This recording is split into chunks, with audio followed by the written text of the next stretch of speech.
दुनिया में कुछ नहीं चाहिए मुझे, मैंने जिसे देखा है वो मेरे प्रीतम हो जाए।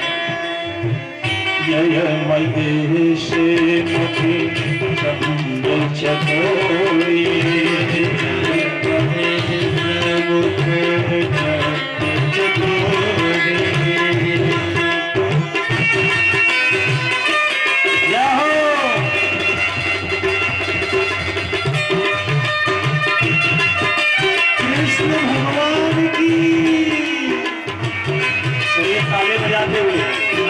भवन में, और मैया के भवन में जब तक चेहरा नहीं खिला, ताली नहीं बजी, भगवान देख रहे हैं और सीता जी पूजा कर रही है।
जैसे महेश को आप प्रिय हो गई है, मैं राम को प्रिय हो जाऊं। और कुछ नहीं कहा, कशी माल मूरत मुस्कानी, एकदम से माला खिसक के नीचे आई और मैया ने समझा मेरी मैया प्रसन्न हो गई। देखिए मंदिर में जाओ, मंदिर में, और जब जाओगे तो भगवान की तस्वीर में भी कभी देखोगे होठों पर मुस्कुराहट होगी, तो समझिए कि भगवान हमारे प्रसन्न है, हमारे हरि प्रसन्न है। और जब ऐसी दशा होती है तो उसके बाद में लौट करके जब आने लगे, धनुष यज्ञ की तैयारी होने लगी, सब जगह पर देश देश और प्रांत प्रांत से राजा महाराजा आए। हमने कहा ना राम कथा संक्षेप में है, कृष्ण कथा विस्तार में। राम महल में आते हैं और कन्हैया जेल में आते हैं। चोरों के ठिकाने कहाँ कहाँ होते हैं। एक महल में आते हैं, वेद व्यास कहते हैं महाराज कि जब जाकर के ये देखा है तो देश देश और प्रांत प्रांत से कंगन बांध करके महाराज आए, हमारा विवाह होगा। द्वारा व्यक्ति रहता ना, बड़ी दिक्कत पैदा हो जाती है, द्वारे में बड़ी दिक्कत पैदा हो जाती है, ना कोई बैठने की जगह देता है, ना अंदर जाने की जगह देता है। राजा महाराजा जितने देश देश और प्रांत से आए तो उन्होंने, गोस्वामी जी कहते हैं कि भूप सहस दस एक ही बारा, लगी उठा बन करे नटारा। क्योंकि जिस भूमि में, जिस सभा में मालिक बैठा हो तो और लोग क्या कर सकते हैं। जिस भूमि में मालिक तोड़ने के लिए पहले से आ गया हो तो उस भूमि में लोग क्या कर सकते हैं। उन्होंने कहा कि भूप सहस दस एक ही बार, लगे उठा बनिट रहे नटारा। आप जानते हो एक में और अनेक में बड़ा भेद होता है। एक लकीर पूरने के बाद में, एक अक्षर लिखने के बाद में 0 0 बनाते जाओ, लाख करोड़ अरब शंख बन जाएगा। और एक को हटा दो, 0 का कोई मोल नहीं है। तो ये वो सहस हैं इनका कोई मोल नहीं है। सच्ची बात तो ये है कि जो 1000 नहीं कर सकते उसे 1 कर देता है, और जिसे 1 नहीं कर सकता है उसे कोई नहीं कर सकता। एक है ब्रह्म, एक है हमारा मालिक, एक है परम तत्व। तो इसे एक बार जाकर के परम तत्व को जो पहचान लेता है वो दुनिया में कहीं नहीं भटकता, कहीं नहीं जाता, दुनिया में कहीं जाने की उसे जरूरत नहीं है। वेद व्यास कहते हैं कि कई हजार राजा लग जाएं, एक सभा को संभालने के लिए एक अगर बोलने वाला है तो पूरी सभा को बिठा देगा, और बोलने वाला नहीं है तो किसी को नहीं बिठा पाएगा। यहाँ पर इतना सब देखा, रावण भी आया वो भी चला गया, बाणासुर आया वो भी बयान कर गया, राजे महाराजे कंगन बांध करके मुकुट पहन करके आए वो भी सब परास्त हो गए। इतनी देर में जनक जी की आंखों में आंसू आ गए, और जनक जी ने रोते हुए कहा अपनी बेटी को बुला करके, उसके मेहंदी रचे हाथों को दे करके, ए बेटी, आज मुझे जो स्वाभिमान था मन में मेरे में, जो मेरे मन में कल्पना लगी रहती थी कि आज भी क्षत्रिय जिंदा है, आज भी क्षत्रिय जिंदा है, लेकिन अब मुझे लगता है कि वीर विहीन मही में जाने, एक छोटा सा धनुष से तोड़ नहीं पा रहे हैं, तो वीर बनने का कैसे इनको जाकर के और प्रस्ताव दे दिया जाए। तो इतनी देर में जाकर के लक्ष्मण जी के लाल लाल नेत्र होने लगे। लक्ष्मण जी को 5 बार गुस्सा रामायण में आया है, उन्हें पहली बार यहां से गुस्सा प्रारंभ हुआ। लक्ष्मण जी को गुस्सा आया, लक्ष्मण जी ने कहा, ए जनक जी महाराज ये मत बोलना हमारे बीच में। बोले क्यों? बोले वीर विहीन जमीन नहीं, आज भी योद्धा हैं, लेकिन कभी कभी योद्धा बेकारी बन जाता है, स्वार्थ में आकर के। पहले छत्री का हाथ दान लेने के लिए नहीं बढ़ता था, अब तो छत्री समेटने के लिए तैयार है। हम बाबा बन जाएंगे, हम वक्ता बन जाएंगे, हम कथाकार बन जाएंगे, लेकिन चूड़ी जो चढ़ने वाली है हमारे घर में आना चाहिए। अगर ऐसा होता है तो समझिए कि छत्री का छत्रत्व नष्ट हो रहा है।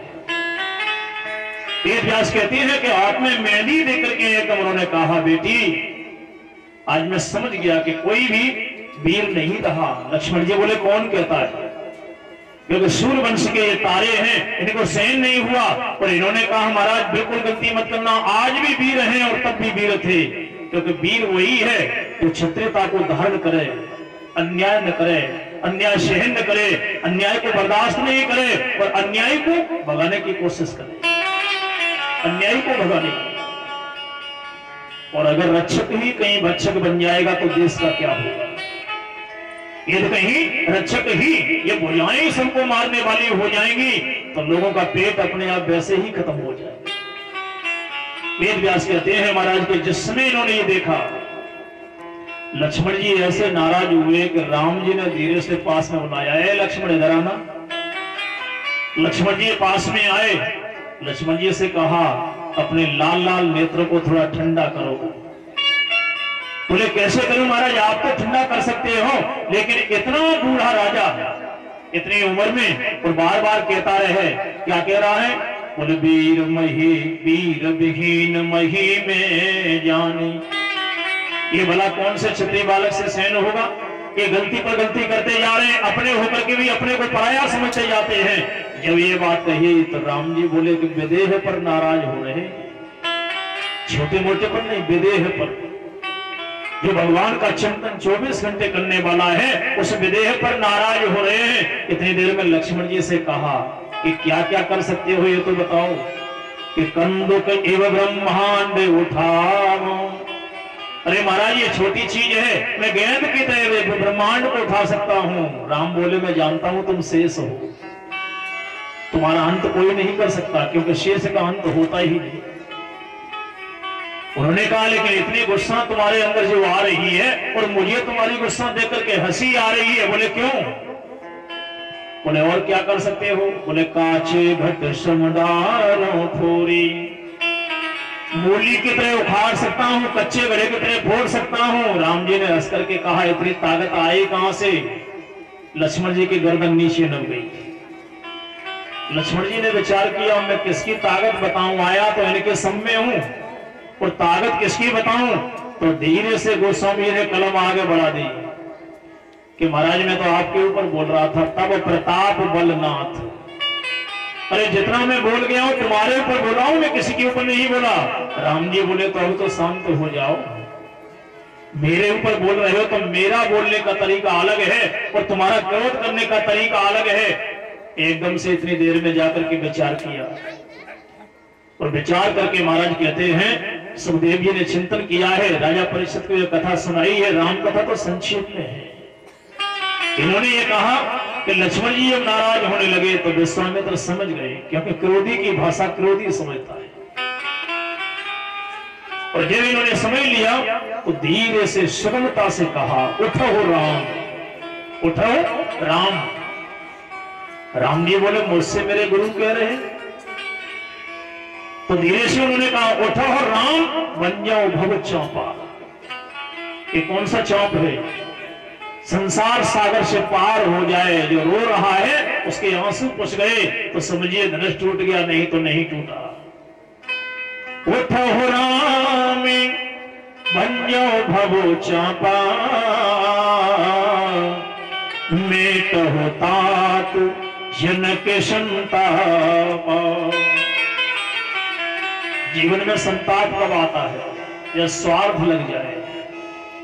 जीवन में संताप आता है जब स्वार्थ लग जाए, और जीवन में संताप कब खत्म होता है? जब स्वार्थ पहले हट जाए। हमारे पंडित जी ने कल प्रश्न किया था, महाराज प्रीति में और प्रेम में कितना भेद है? प्रीति में प्रेम में कितना भेद है? लेकिन इसके संग एक और भी नया शब्द जोड़ दिया है, प्यार। एक नया शब्द और भी आप सब जानते हैं ना, और नौजवान ज्यादा जानते हैं, मोबाइल वाले। ये मोबाइल वाले ज्यादा जानते हैं। तीनों शब्दों की व्याख्या अलग अलग है। प्रेम अनंत है, भगवान से मिलाने वाला है, और प्यार आग लगा करके मारने वाला है, जहर खा के मारने वाला है। प्यार कभी पूरा नहीं होता। जिसका पहला अक्षर कट गया हो तो भला उसे पूर्ण कैसे मानते हो? अपूर्ण है। और प्रीति ये स्वार्थमय है। प्रीति स्वार्थ से भरी हुई है। ऋषि मुनि की है यह रीति, और स्वार्थ लाग करे सब प्रीति।